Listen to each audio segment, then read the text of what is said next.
and welcome to Lenette Looks.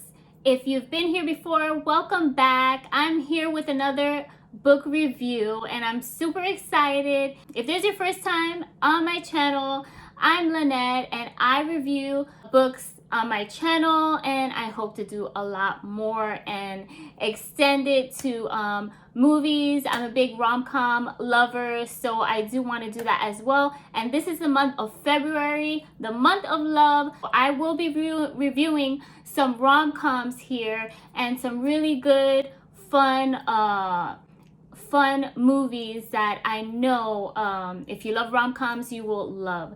But first and foremost, I am here to review the second book in the Dragonheart Legacy, The Becoming by Nora Roberts, and I thoroughly, I'm gonna wait for this. I'll tell you what I felt about this towards the end. This is my book review and discussion on the second book in the Dragonheart trilogy, The Becoming by Nora Roberts. So let's get started. Well, book one left us with a cliffhanger because in book one, and if you have not read book one, I suggest I'll leave a link to my video review on the first book. And book one, The Awakening, Nora Roberts, we got left with a cliffhanger. Oh my gosh. Breen, Siobhan Kelly, she went back to her home outside of Talum, outside of the magical realm.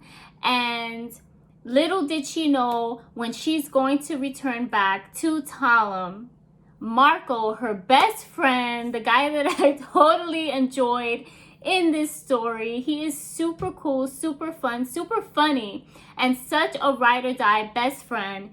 He grabs her arm as her and Keegan set off to go back to the realm of magic, Talum, and we are left with, oh my god, Marco is going with her and going totally without her knowledge to join them, and going through the portal and entering into Talum, where she's from. So in the first book, The Awakening, we learned that Breen, she's a school teacher. She was very shy, not very confident woman, and severely in debt. And we also learned that her mother was keeping secrets from her about who she really is, and who the other side of her family on her dad's side, who they really are. And now in book two, we learn that she is becoming who she is meant to be in this series, in this part. She is meant to do so much more and so much good in this world that she's from. We were on a journey with her in the first book, learning about her heritage, learning about who she really is, and learning that she is so much more valuable and powerful than she ever believed she was. And she is coming into her own. She is really really putting on that power that she always had, but she was constantly being, held down by her fearful mom, who didn't want her to explore that side of her life due to fear and other ideas that her mom had. So in book two here, Marco is here with her. He is such, again, I cannot say, I can go on and on about Marco because he is like so fun, so funny, such a, you want to have a friend like Marco. He is the ultimate best friend, the ultimate ride or die.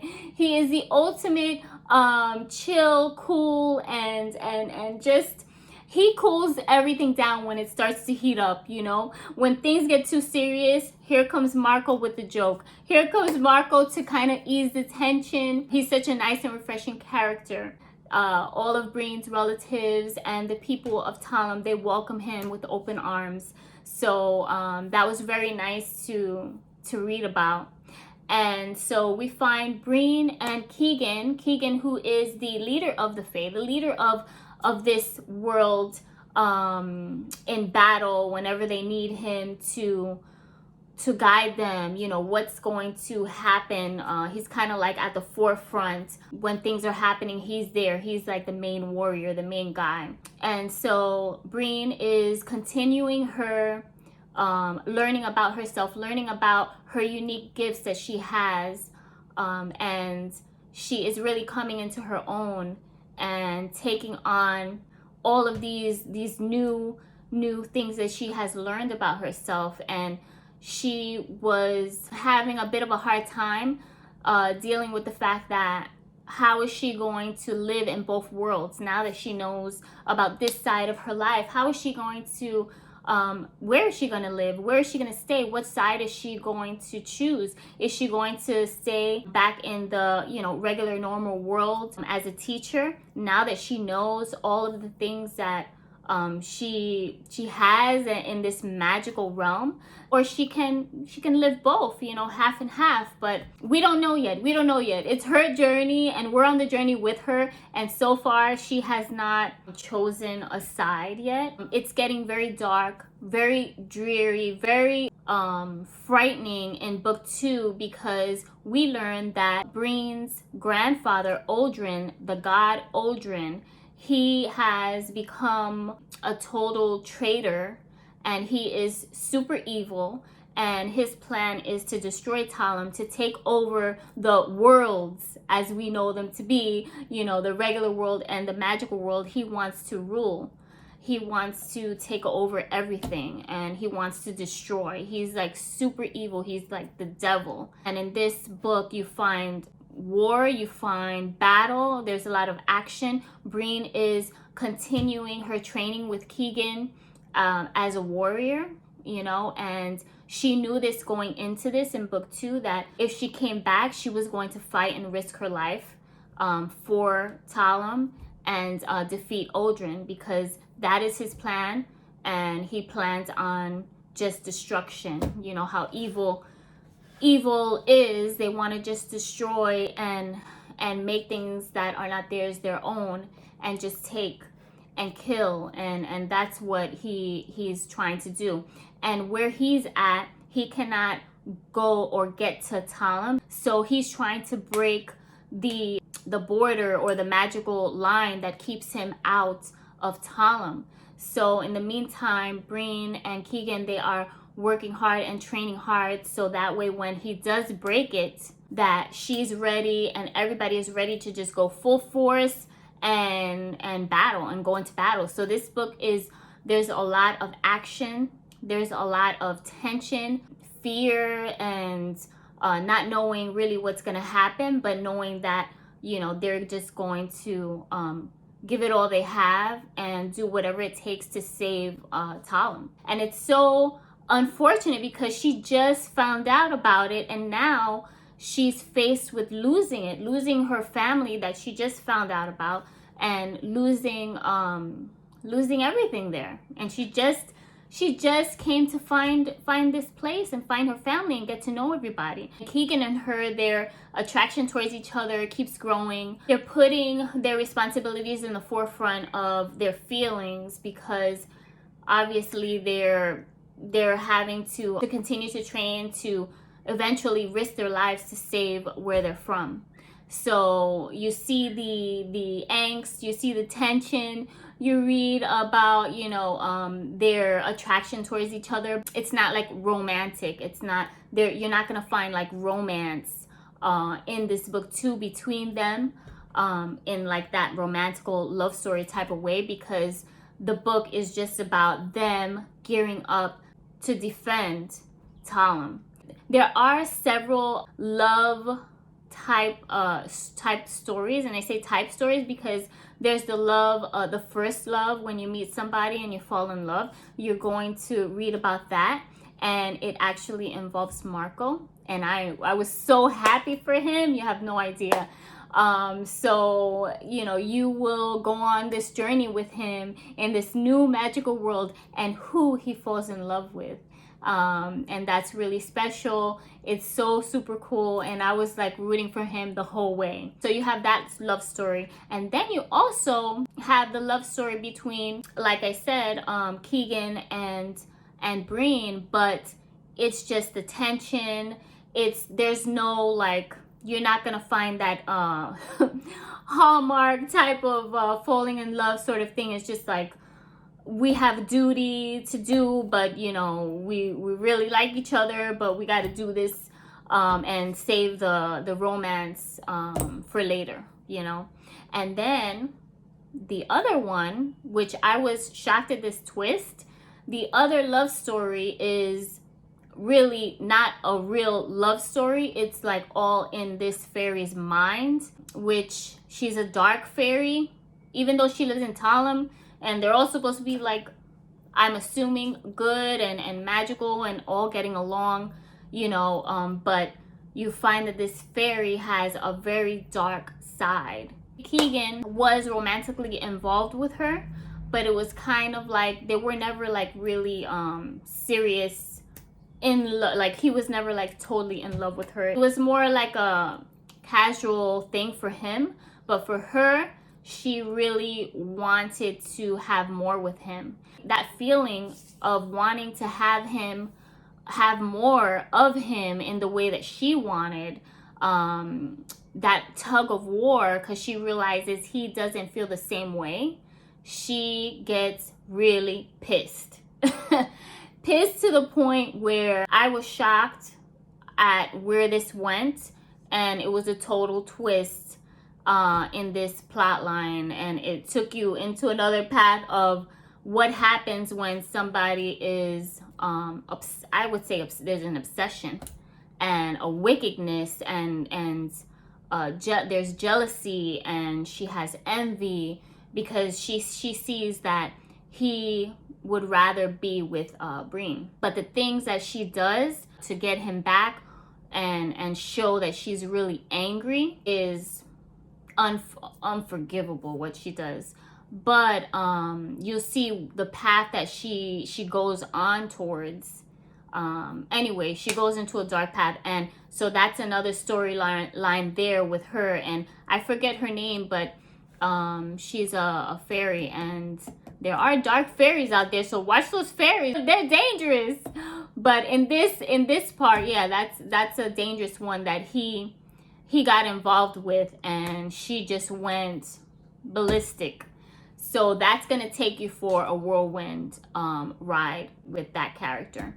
And then you learn about Breen and what powers that she has, and how that's gonna help in defeating Aldrin and all the people that are there in that evil realm that he's in. And you learn, we start to learn more about him, and he is super dark. He is super evil. Like the way she described him and the way that he shows his power, he is really, there was a point in this story where I was like, I could do without that. But then after I read it, I was like, I could have done without that, definitely, because it was so disgusting. But I could have done without it. But then I thought, wow, this is the mind of a evil, dangerous, dark, devilish person.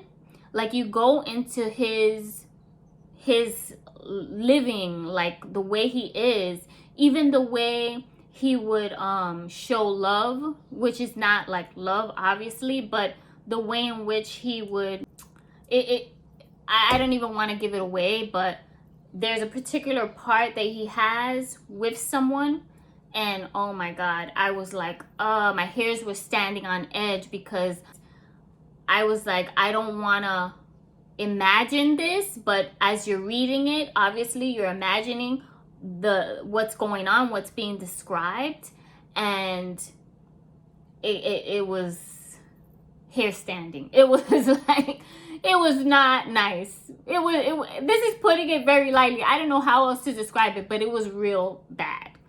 It was not good.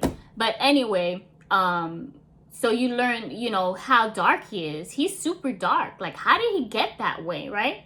How did Aldrin marry to her grandmother, to Breen's grandmother, who is super nice, super light, super airy, super magical woman, How did he turn that way? It's horrible, but he went totally dark. So we learn how dark he really is. So you have all these elements. You have these love stories. You have Breen and Keegan wanting to be together so bad, but they have to put that to the side. You have fight scenes. You have a big battle that you're gonna get to witness and see. There's loss. There's bloodshed. There is a magical, beautiful love story. Like I said, with Marco, you get to see more about his friendship towards Breen, and how it's just a beautiful thing that they have. You know, how she met Marco, or how they are together, and it's really nice, like how they are, and the relationship that she has with him.